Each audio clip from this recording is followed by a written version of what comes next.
when Jibril got scared.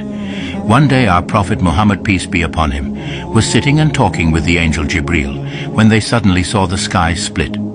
They saw an angel descending and approaching them, and while this angel was approaching them, the Prophet saw Jibril become small and like bracing for something as if he was afraid.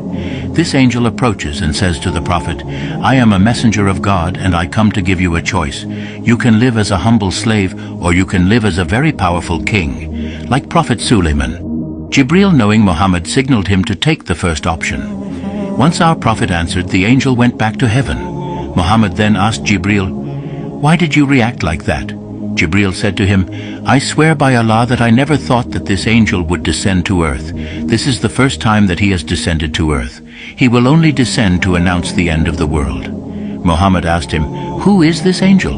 Jibril replied, "This angel is Israfil. This is the angel who blows the horn to